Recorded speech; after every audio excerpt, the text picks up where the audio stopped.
সময় নষ্ট করা যাবে না, ওপেন হওয়ার সঙ্গে সঙ্গে আপনাদের বাই এন্ট্রি নিতে হবে, ভালো একটা অ্যামাউন্ট প্রফিট করতে পারবেন। এটা একটা কনফার্মেশন আসতে হবে, যদি কোনো কনফার্মেশন পাওয়া যায় বেশ কিছু ক্যান্ডেল তৈরি হতে হবে, খুব বেশি প্রফিট নেওয়া যাবে না, অল্প একটু প্রফিট নিয়ে মার্কেট থেকে বের হয়ে আসতে হবে।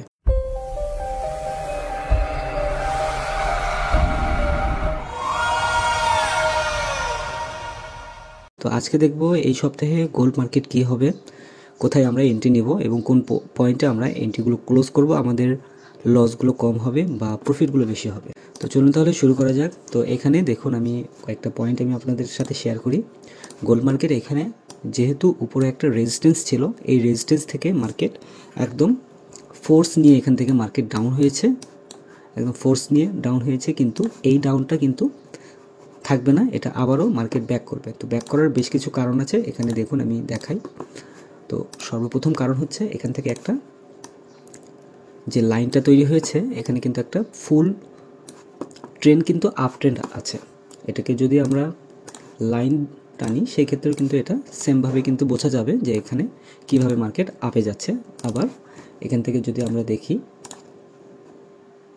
মুভিং অ্যাভারেজটি যদি দেখি সেই ক্ষেত্রেও কিন্তু এখানে বোঝা যাবে যে মার্কেট কোথায় থেকে কোন পর্যায়ে মার্কেট যাচ্ছে। দেখুন এখানে, তো এখন যে মুভিং অ্যাভারেজটি আছে, এই মুভিং অ্যাভারেজ অনুযায়ী মার্কেট এই পজিশনে আছে এবং মুভিং অ্যাভারেজটি কিন্তু ক্রসিং মানে করেছে, এখান থেকে নিচের দিকে চলে আসছে, বাট এখান থেকে কিন্তু আবারও ব্যাক করছে। তো এখানে একটা পয়েন্ট আছে, যেমন ধরুন এখানে একটা স্ট্রং সাপোর্ট আছে, এই যে এখানে দেখুন এটা একটা স্ট্রং সাপোর্ট ছিল, সেই সাপোর্টটা কিন্তু অলরেডি এখানে কিন্তু পার করেছে। তো এখন মার্কেট ওপেন হওয়ার সঙ্গে সঙ্গে কী হবে সেটা এই ভিডিওর একদম শেষে আমি বলে দেবো। আর মার্কেট ওপেন হওয়ার সঙ্গে সঙ্গে আপনারা কোন পজিশনে এন্ট্রি নেবেন এবং কোন পজিশনে আপনাদের এসএল বসাতে হবে সেটিও আমি বলে দেবো। তো এখন দেখুন এখানে আমি কয়েকটা পয়েন্ট আমি ধরি, যেহেতু এখানে একটা স্ট্রং সাপোর্ট লেভেল আছে, এখানে আপনারা দেখতে পাচ্ছেন এখানে কিন্তু খুব সুন্দর স্ট্রং সাপোর্ট লেভেল আছে। তো এটা ক্যান্ডেল অবস্থায় আছে, এটাকে যদি আমরা লাইন চার্ট করি সেক্ষেত্রে কিন্তু একদম স্পষ্ট কিন্তু এখানে দেখতে পাচ্ছেন। এখানে দেখুন, কারণ কি ক্যান্ডেল অনেকেই ব্যবহার করে, আবার অনেকেই লাইন চার্ট ব্যবহার করে। তো লাইন চার্ট অনুযায়ী এখানে দেখুন একদম এই পজিশনে এই 200 মুভিং অ্যাভারেজের এইখান থেকে কিন্তু মার্কেট উপরের দিকে গিয়েছে। তো এখন এখান থেকে আবারও মার্কেট কিন্তু উপরে যেতে পারে এবং এখান থেকে মার্কেট নিচেও চলে আসতে পারে, যদি এটাকে ব্রেক করে তাহলে কিন্তু নিচে চলে আসবে। তো এখন দেখেন আমরা অ্যাকচুয়ালি কোন পজিশনে আমরা এটাকে এন্ট্রি বাই নেব বা আমরা সেল এন্ট্রি নেব।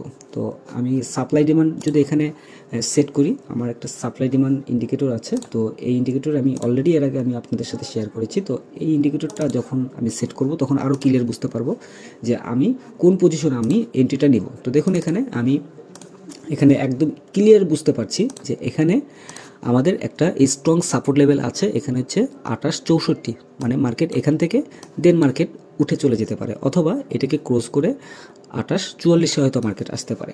তো এই সপ্তাহে মার্কেট সর্বনিম্ন কতদূর পর্যন্ত আসবে সেটা আমি বলি। এটা যদিও আসে, হয়তো ফোর্স নিয়ে যদি মার্কেট ডাউন হয় সেক্ষেত্রে হয়তো এই পর্যন্ত আসতে পারে আমার ধারণা অনুযায়ী, আমার ক্যালকুলেশন অনুযায়ী, আমার টেকনিক্যাল অ্যানালাইসিস অনুযায়ী। তো এখানে লাস্ট যেই লেভেলটা আছে এখানে হচ্ছে 50-এর নিচে, অর্থাৎ 40 পর্যন্ত মার্কেট হয়তো আসলেও আসতে পারে, কিন্তু এখান থেকে উপরে যাওয়ার চান্সটাই সবচেয়ে বেশি আছে। তো এখন আমরা যেটা করব সেটি হচ্ছে আমরা ওপেনিংয়ের দিনে আমরা কি করব। তো এখন আমি একটু নোটপ্যাড নিই, নোটপ্যাডে আমি বুঝিয়ে দিই। তো আমরা মার্কেট ওপেন হওয়ার সঙ্গে সঙ্গে আমরা বাই এন্ট্রি নেব, এবং বাই এন্ট্রি কোথায় নেব সেটাও আমি বলে দিই।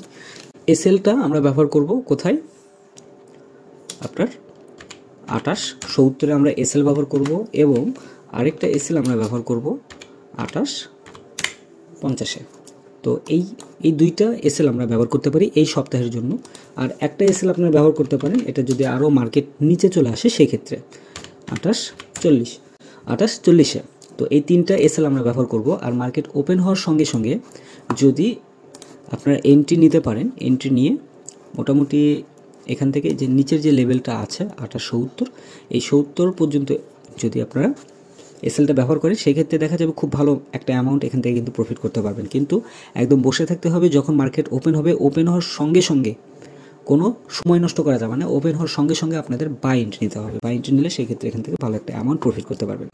আর এখানে আরেকটা বিষয় আমি বলি, যদি মার্কেট এখান থেকে আরেকটু ডাউনের দিকে চলে আসে সেক্ষেত্রে দেখা যাবে আপনারা যদি সেল এন্ট্রি নেন, সেল এন্ট্রির ক্ষেত্রে এটা একটা কনফার্মেশন আসতে হবে, যদি কোনো কনফার্মেশন পাওয়া যায় বেশ কিছু ক্যান্ডেল তৈরি হতে হবে, কনফার্মেশন পাওয়ার পর দেন আপনারা সেল এন্ট্রি এখানে নিতে পারেন। তবে সেল এন্ট্রি নিলে খুব বেশি প্রফিট নেওয়া যাবে না, অল্প একটু প্রফিট নিয়ে মার্কেট থেকে বের হয়ে আসতে হবে।